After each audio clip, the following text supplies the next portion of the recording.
छत पर हल्दी लगाना कितना आसान होता है, इसको कैसे लगाना चाहिए, ये कहाँ मिलता है, कितने दिनों में इसकी हार्वेस्टिंग होती है, क्या इसके मिट्टी का प्रोसेस है, कैसी मिट्टी में इसे लगाना चाहिए और इसको लगाने के क्या फ़ायदे हैं, यह सारी बातें आज के वीडियो में हम आपसे करेंगे। चलिए बात कर लेते हैं। हेलो फ्रेंड्स, स्वागत है आपका हमारे channel my organic green garden में।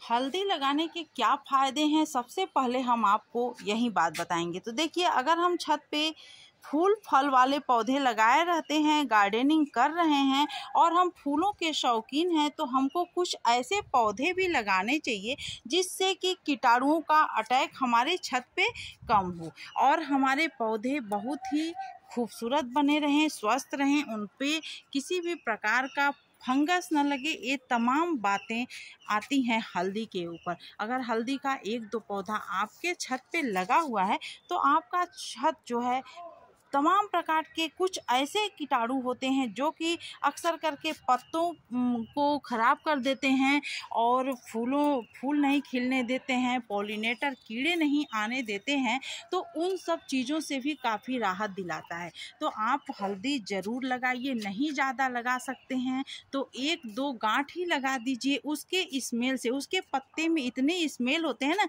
कि वो तमाम प्रकार के कीटाणुओं को आपके छत पर आने नहीं देता है। तो इसलिए तो देखिए, हम सबसे पहले तो एक दो पौधे से ही शुरू किए थे, उसके बाद जो है धीरे धीरे हम उसको बढ़ाते गए। तो आइए अब हम बताएंगे कि उसको लगाना कैसे है और वो कहाँ ईजिली मिल जाता है।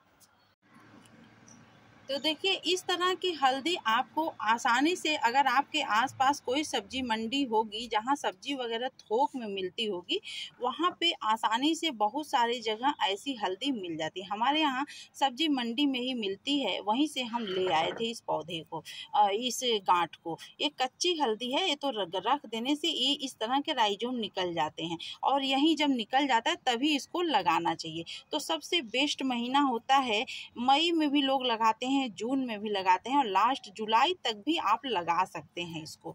लेकिन हम जो है जून में ही इसको लगा दें, जितना आप जब ये निकल जाए तो जितना जल्दी हो सके आप इसको लगा सकते हैं। तो यह हल्दी आप नहीं ज़्यादा अगर आपको मिल रहा है तो एक दो गांठ ही आपको कहीं से भी ईजिली आपको मिल जाएगा, सब्जी वालों के यहाँ मिल जाएगा।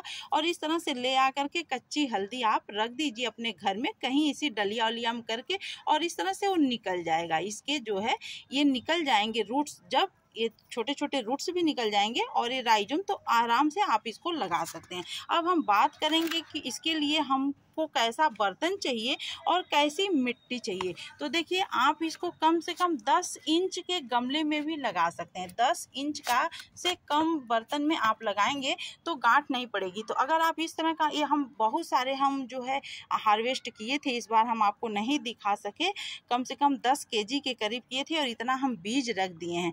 तो इस तरह से अगर आप एक गांठ लगाएंगे तो बहुत चौड़ा सा जो है, इसमें से करीब इतना हल्दी आपको मिल जाएगा एक गांठ से। इस तरह के एक गांठ से इतना हल्दी आपको मिल जाएगा। तो कम से कम 10 इंच का पार्ट आपके पास होना चाहिए। ग्रो बैग हो, गमला हो, जहां भी आप चाहें इसे लगा सकते हैं। इसको लगाना बहुत ही आसान है और 10 इंच के ऊपर 12-14 जो भी बर्तन आप ले जाएं, बहुत बड़े बर्तन की ज़रूरत नहीं पड़ती है। उसके अलावा अब हम बात करेंगे आपसे कि इसके लिए मिट्टी कैसी होनी चाहिए। तो देखिए, इसको बहुत अधिक जो है पावरफुल मिट्टी की ज़रूरत नहीं पड़ती है। 60% आप मिट्टी ले लीजिए और करीब 30% इसमें गोबर की खाद मिला लीजिए और 10% आपको मिल जाए आसानी से तो आप उसमें रेत या सूखे हुए पत्ते की खाद मिला लीजिए। वो नहीं मिले तो मिट्टी और गोबर में भी आप इसको लगा सकते हैं। सड़ी हुई गोबर की खाद होनी चाहिए, कम से कम 1 साल पुरानी। तो देखिए, इस तरह से हम सारे ग्रो बैगों को भर दिए हैं। थोड़ी वेल ड्रेन मिट्टी अगर रहेगी तो इसमें गांठें बहुत अच्छी से पड़ती हैं। और अब हम बात करेंगे कि इसको भरना कैसे होता है। तो देखिए, इस तरह से मिला लेने के बाद जो है मिट्टी, गोबर और थोड़ी बहुत रेत मिल जाए तो अति उत्तम रहेगा। मिला करके आप ग्रो बैग भर दीजिए। लेकिन ग्रो बैग जो है पूरा आपको नहीं भरना है, आधा ही भरना है। देखिए, इस तरह से हम भर करके सब रख दिए हैं। अब रखने के बाद अब क्या करेंगे कि अब हम इसमें लगाएंगे। तो लगाने का भी हम आपको तरीका बता रहे हैं। तो हमको इस तरह से आधा ही इसको भरना है, बस आधा भरने के बाद इस तरह से ऐसे इसको अच्छे से कर लेना है। और फिर जैसा गांठ रहे, देखिए एक छोटा गांठ है तो यहाँ एक गांठ यहाँ और एक गांठ यहाँ।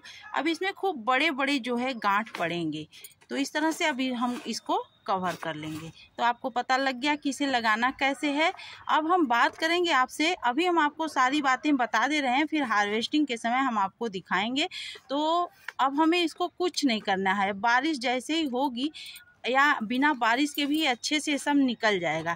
निकलने के बाद क्या होगा, जैसे जब इतने बड़े बड़े इसके पौधे हो जाएं, इतने बड़े बड़े तो करीब 2-2 फुट के, तो इसमें थोड़े थोड़े मिट्टी और हमको मिला करके मिट्टी गोबर डाल देना है, ताकि उसका सारा जड़ जो है कवर हो जाए। उसके बाद इसकी हार्वेस्टिंग फरवरी में होती है, तो फरवरी में फिर ये सारे ग्रो बैग को बस ऐसे ही पलट देना है और सारे गांठ अलग हो जाएंगे। तो ये बहुत ही ईजिली ग्रो हो जाने वाली चीज़ है। और जब इसके पत्ते निकलेंगे चौड़े चौड़े से, तो उसके स्मेल से कीट पतंगे जो है पूरे छत पे, जो नुकसानदायक कीट पतंगे होते हैं वो नहीं आते हैं, और आपका छत काफ़ी हद तक सुरक्षित रहेगा अन्य फूल फल और सब्जियों के लिए। तो उम्मीद है आपको ये हल्दी लगाने की जानकारी पसंद आई होगी, और यह बहुत ही आसानी से लग जाता है, और इस लगाने के बाद इसका कोई केयर नहीं है, और फिर आसानी से इसमें से करीब 1 ग्रो बैग से 1 पाव आधा केजी के करीब हल्दी निकलता है। तो बहुत ही बढ़िया चीज़ होता है इसे लगाना। आप ज़रूर इसे ट्राई करिएगा, और अगर आपको वीडियो पसंद आया होगा तो लाइक शेयर करिएगा। मिलते हैं अगले वीडियो में अगली जानकारी लेकर के। हार्वेस्टिंग करेंगे तो फिर हम आपको दिखाएंगे, तब तक जुड़े रहिएगा। Thanks for watching.